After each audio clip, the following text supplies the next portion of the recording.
Kaya kung naatrasan talaga ako, siguradong masasaktan ako. Tayo nabenta, pero okay lang yan. Huwag kayong mawawala ng pag-asa.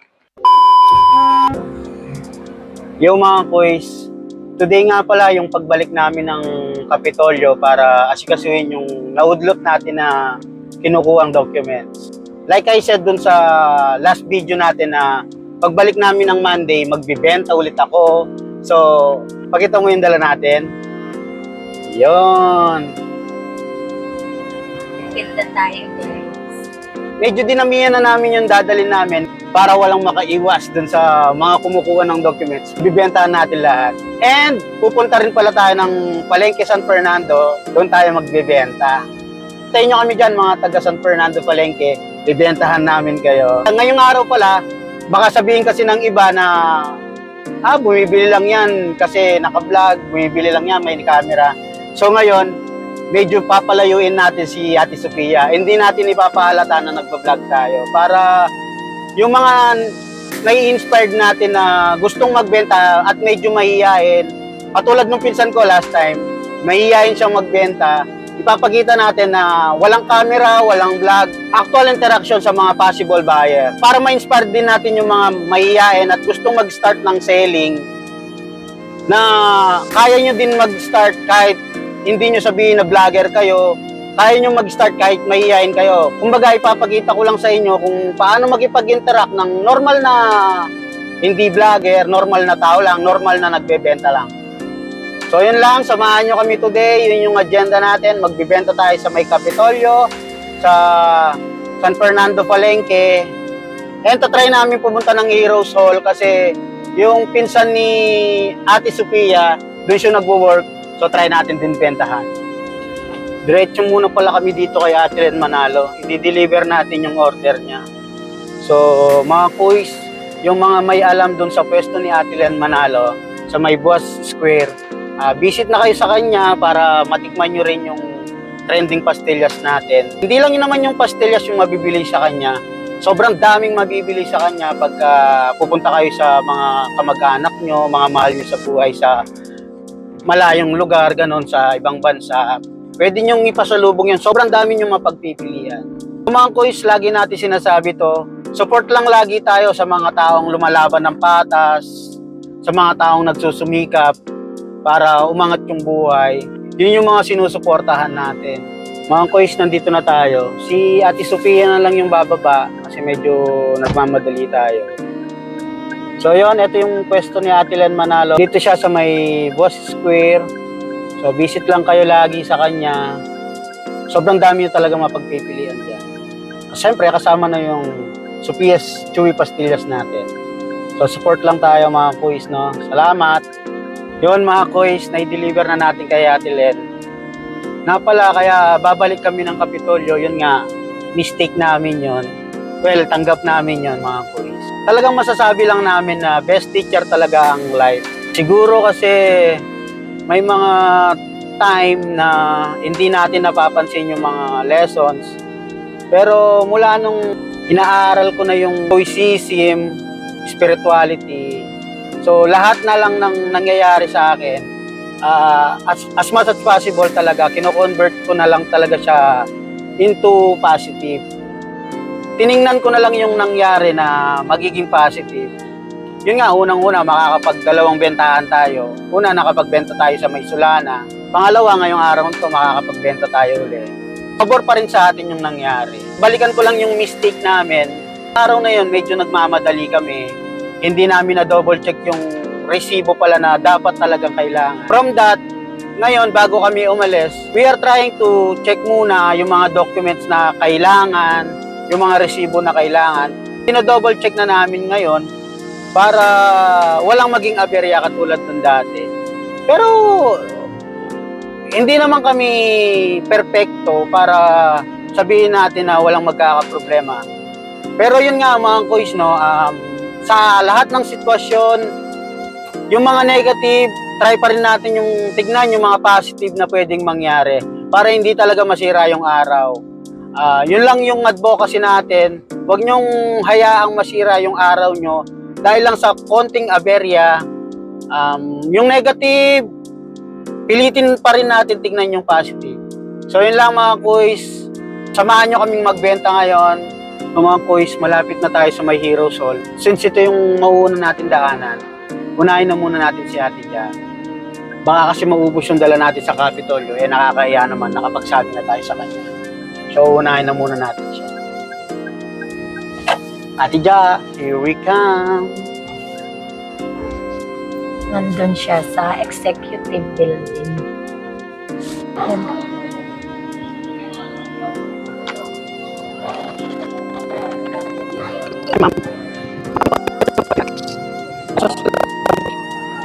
Po. Okay. At Yes, Claude. Naalis tayo po.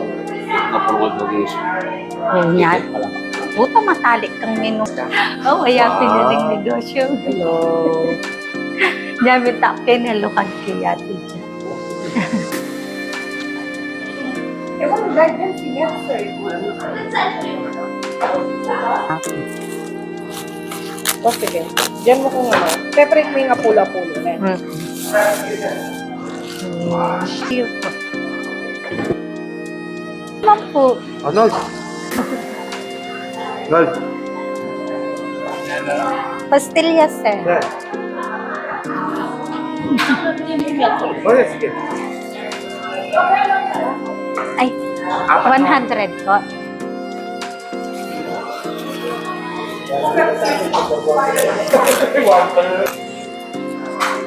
Ang pasalubong, si sir. Thank you po. Sila ko Sana yan yun. dito. Tinitira na nila Thank you yung po. pastillas natin. Pastillas po. Thank you.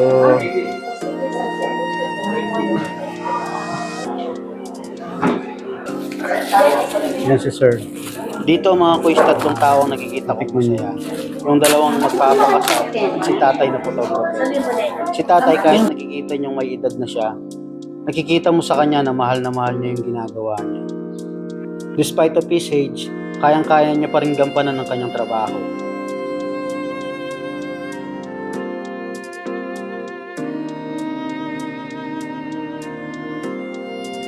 Update mga kuys.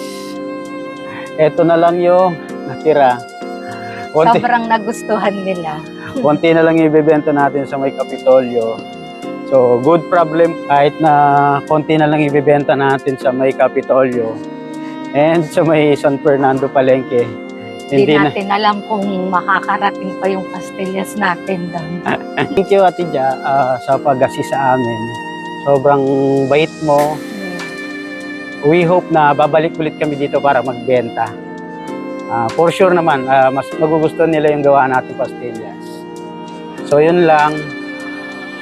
Thank you, Ate Ja. God bless. Thank you so much ulit.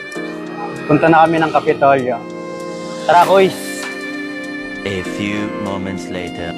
Yun mga kuys, finally natapos na rin yung lakad natin dito sa may Kapitolyo. It's time to benta na. Magbebenta na kami. Kapaubos lang natin to mga kuys. Then punta na tayo ng palengke. Bibilin natin yung kailangan natin biling tela. And yung mama naming mabait, nag-chat na naman. Gusto niya, doon kami mag-lunch. So no choice kami, kundi pagbigyan, doon kami magla-lunch. Yes po sir, 10 piso lang po. Sir Pastillas. Thank you po. Sir Pastillas po sir, 10 piso lang po. Thank you po. Yung mga boys, papunta na tayo ng palengke. 12 PM na, so lunch time na. Nagalok naman ako dun sa may Kapitolyo, kaso more or less rice na yung hinahanap nila. Gutom na sigurado mga yon. Wala tayong benta, pero okay lang yan. Kasama talaga sa pagtitinda yan. So dito na lang tayo magta-try sa may palengke para at least kahit papano may dalhin tayo dito sa palengke, di ba? So ayan mga koys, punta tayo dito sa palengke. So ayan mga koys, nandito na tayo sa may Salud Dry Goods. Kumayo pa kami from Candaba at pumunta dito sa may San Fernando. Ito lang yung pakay namin. Bibili tayo ng tela na gagamitin natin sa birthday ng anak ko. So, kaya kami dumayo dito kasi dito lagi kami bumibili and yun nga, mura dito. So mga koys, kung naghahanap kayo ng mga tela punta lang kayo dito sa may San Fernando, harap ng LA Bake Shop. Salud Dry Goods yung name niya. Ito siya. Yan, sobrang daming mapipiling mga tela dito mga kois. So yan mga kois, nakabili na tayo. Nakahingi tayo ng discount gamit yung bunganga nating madaldal. Salud Fabric Tela yung Mura name dito, niya. tsaka maraming tela, kulay. Tsaka mabait yung may-ari. So salamat po. Tesal ng pastillas, chapulo. Te pastillas, chapulo. Dakal yan eh, sabihin nga lang. Yun mga kois, nandito tayo kay Ate Juliet. Bumili kami ng boxer. Mababait yung mga tindera nila dito, lalo na si ate. 29. Shoutout, mag-shoutout na pa. Kaya mag-shoutout ka. Shoutout! Thank you, te. Thank you! Kanta ba kami?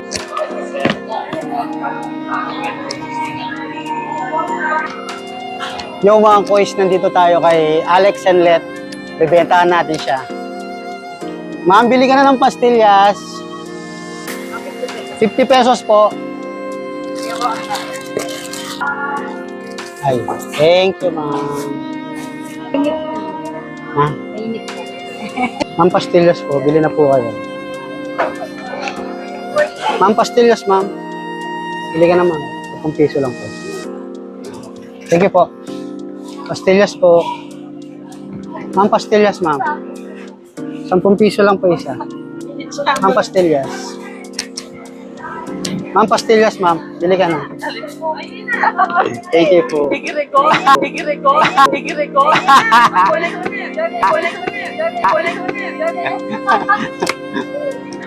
Thank you po. Ma'am, bili na po kayong pastillas. Tita, sali na ang pastillas. Mga kuys, haalokin natin itong mga kumakain. Pantanggal umay.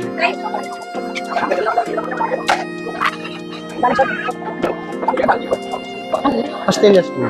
Sali na ma'am. Sir, excuse po. Sir, bili na po kayo pastillas. 10 piso lang. Ma'am, excuse po. Ma'am, bili ka ng pastillas. 10 piso lang. Thank you po. Pastillas, pantanggal umay. Thank you po.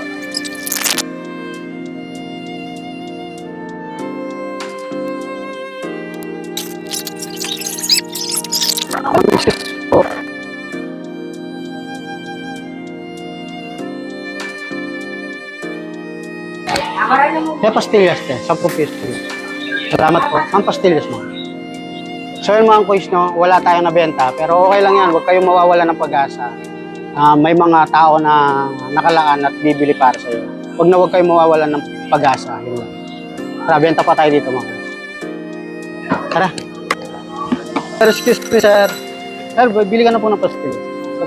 Thank you po.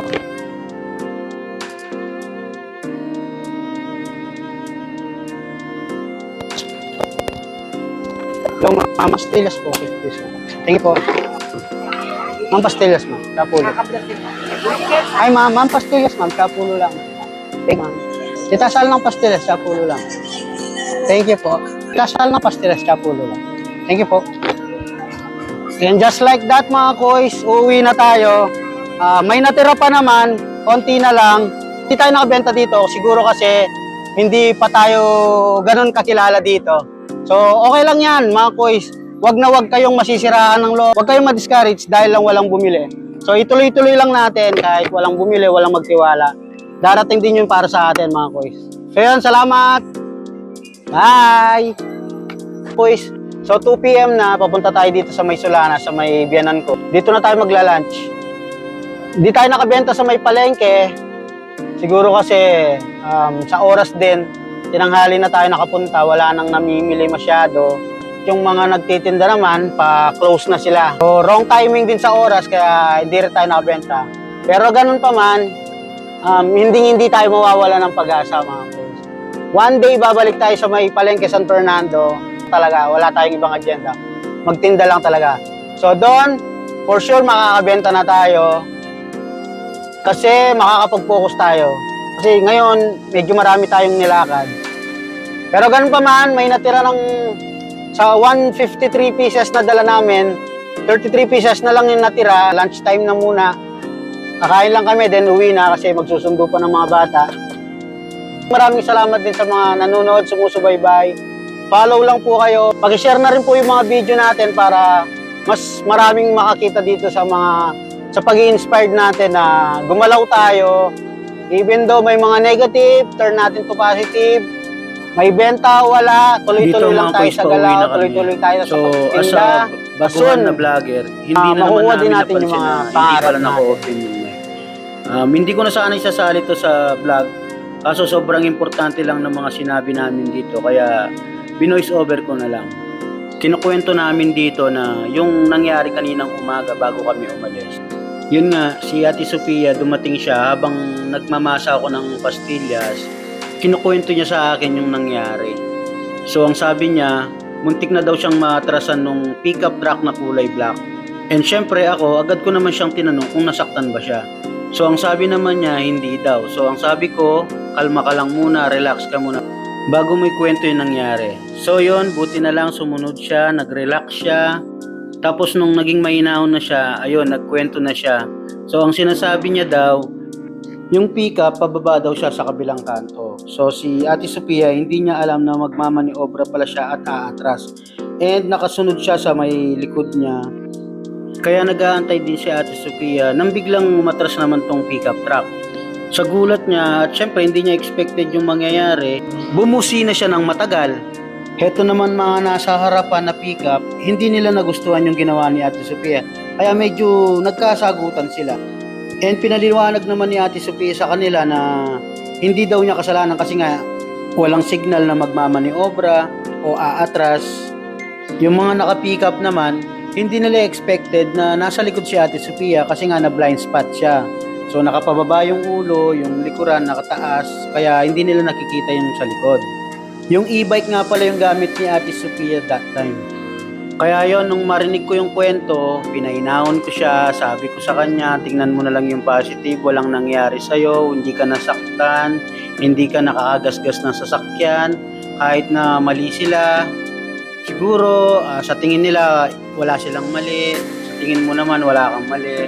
Pero the point na tinanggap mo na nagkamali ka, tanggapin din sana nila na mali din sila, walang mangyayaring hindi maganda both side. Buti na lang nakinig si Ate Sofia sa atin, kaya napakalma natin siya at nakaalis tayo ng mahinahon, walang mainit ang ulo, hindi nasira yung araw. Para dun sa mga naka-pickup truck naman, looking forward na makaharap namin kayo personal, hindi para makipag-away, kundi para makipag-usap kung ano ba talaga yung nangyari, or much better, wag na natin balikan yung nangyari. Mas maganda, move on na lang. Tingnan lang natin na walang nasaktan sa inyo. Kaya yon, sana makaharap namin kayo, hindi para makipag-away. So yun lang, sana makita nyo tong video namin na to.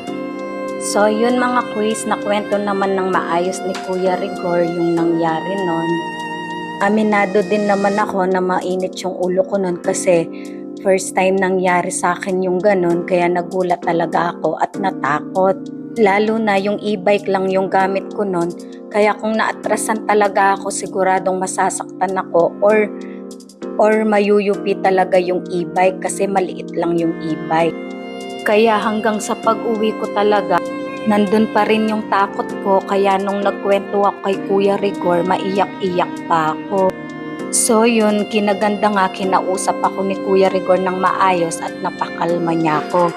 Kaya nung okay na din naman na yung pakiramdam ko, na-realize ko na may mali din ako.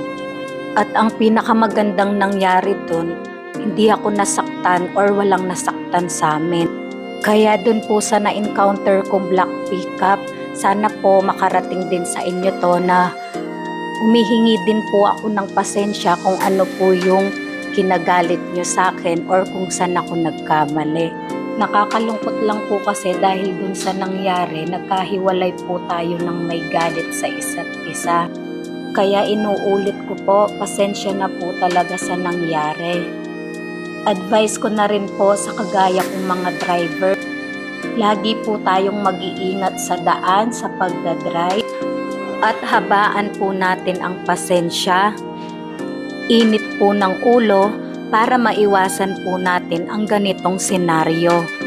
Hanggang dito na lang po. Salamat po sa pakikinig at panonood po dito sa video.